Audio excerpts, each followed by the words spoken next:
distintos y separados, y que contribuye tanto a toda esa especie de mitología de la incomunicación, es que los personajes están como en planos de realidad diferentes y como si hubiera una vidriera entre ellos y no pudieran tocarse. Y esa sensación la da mucho y funciona muy bien para contar la crisis nerviosa que atraviesa el personaje de Mónica. De todas maneras, la patología. El cine de Antonioni, en eso yo creo que Antonio va a estar de acuerdo. Antonioni siempre ha sido un manierista. Todo su cine es puro manierismo. Y en esta se nota especialmente más porque fuerza mucho la puesta en escena. Y, es decir, Mónica Vitti anda restregándose por las paredes. Todos los personajes se restregan por las paredes. Todos van restregándose por las paredes. Bueno, yo quisiera hablar de otra cosa que en esta película en algún momento se nota, Antonio, y este debe ser un tema que a ti te guste, y es que el guionista de esta película es Tonino Guerra. Tonino Guerra a mí me parece uno de los grandísimos guionistas italianos. El mejor Fellini de la segunda etapa es Amarcord, que es un guión de Tonino Guerra.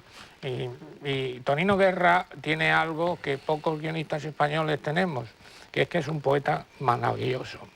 Un poeta que escribe en romagnolo, con unos poemas verdaderamente fantásticos, que ha rodado la última película de Antonioni cuando él tiene 83 y el otro 93, interpretando lo que Antonioni quiere decir, porque Antonioni ya no puede ni hablar. A mí me parece que la poca calidez que tiene, o sea, la poca anécdota que tiene la historia es de Tonino Guerra y no de Antonioni.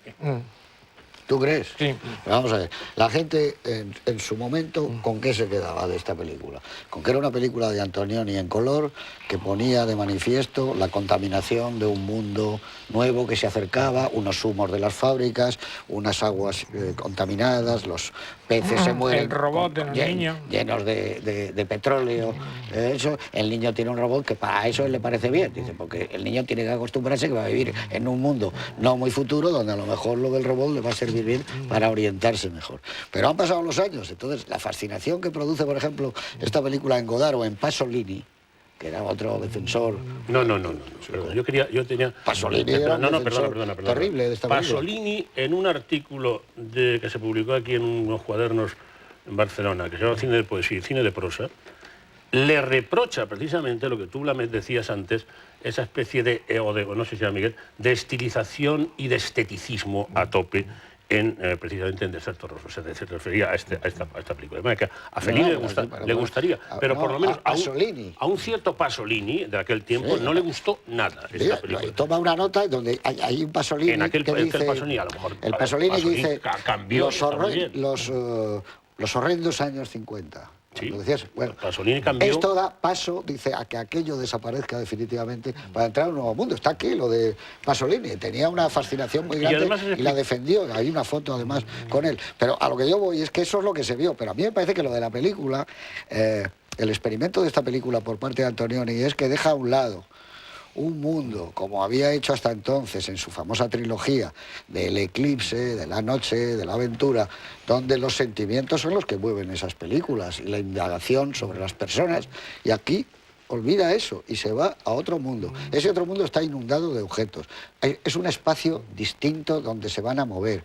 Hay una especie de comparación entre la neurosis o la patología que tiene ella, que evidentemente es un estudio sobre un retrato sobre la locura en una mujer, con el mundo donde se va uno acercando. Y luego hay una cosa cada vez más abstracta. En su puesta en escena, él antes tenía una cámara movediza como la de Ophuls. Él se movía en unos planos largos porque no le gustaba el cine clásico de Hollywood del plano contra plano, ni los primeros planos. Y aquí hasta desaparece eso. Y hace que los personajes entren de tal manera que cuando entran te das cuenta que son ellos los que están mandando en la puesta en escena. Es decir, ¿eso dónde va esta cámara que está puesta así? Y no, cuando entra un personaje, dice, era ese personaje el que está mirando, no solo ya la cámara. Es decir, que lo que hace, yo no digo que le salga bien o no, pero es como tú, lo has citado antes Marías, como una nodriza o como un borrador de algo que luego van a utilizar mucha gente. Alain Resnais lo va a utilizar. Yo no sé de cuándo es la de Tati, pero a mí me recuerda un poco a Tati, a Carlos Saura. No sé, creo que es como el germen de un caldo. mundo. Y es lo que él mismo dice, no es el pensamiento hecho, es un pensamiento que se está haciendo, es alguien que está buscando. Sin embargo, hay una cosa que la une, hay una cosa que le une a la trilogía y que es puro Antonioni. Antonioni ha tenido siempre en su cine una cosa muy clara y es que aquí vuelve a suceder, que es el sexo no es una solución, o el sexo no es la solución. En la trilogía lo dice en las 3 películas y en esta también llega un momento en que por fin... Aquí llega más, dice por ejemplo, la vida tampoco es una solución ni tampoco interesa. Es una Yo te voy a decir, exactamente, os voy a citar, pues la tengo aquí copiada, también traigo mi chuletita, lo que le hice a Godard en un número de Cahiers a raíz del Festival de Venecia.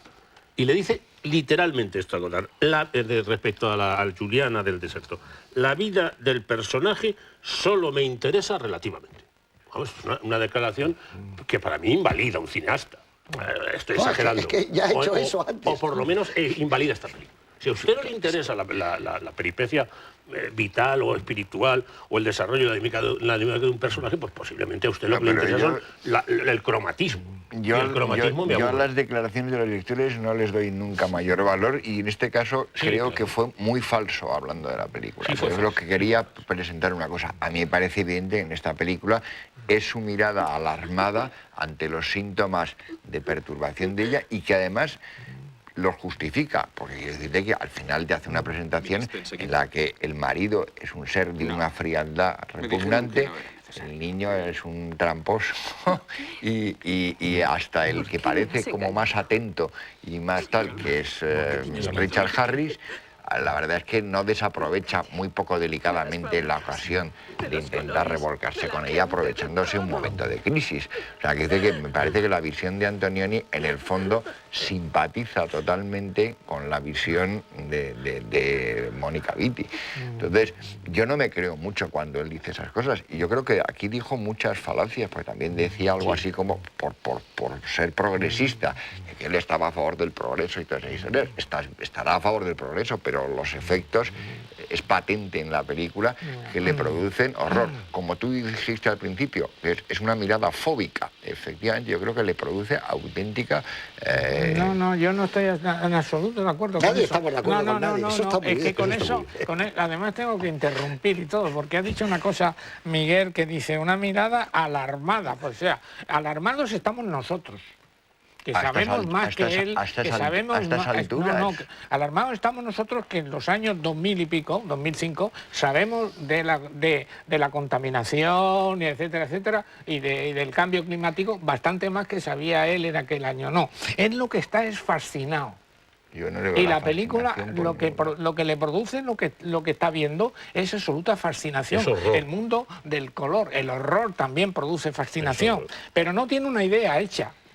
Él no tiene una idea propia como tenían los neorrealistas y como él mismo tenía en sus películas anteriores. Él no tiene ninguna idea. Él simplemente está jugando con eso que tiene delante, que le produce fascinación. Hay un personaje que es el Richard Harris, que dice una cosa que voy a leer porque yo creo que es la única proclamación que se hace y es Antonioni. Dice, en el fondo no se sabe muy bien en qué se cree.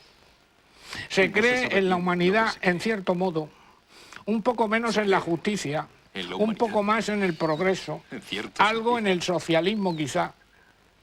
Lo que importa es actuar de la manera que tenemos por justa, justa para uno mismo y para los demás. En una palabra, tener la conciencia en paz. Es decir, esto es lo que Antonioni está pensando cuando está haciendo esta película.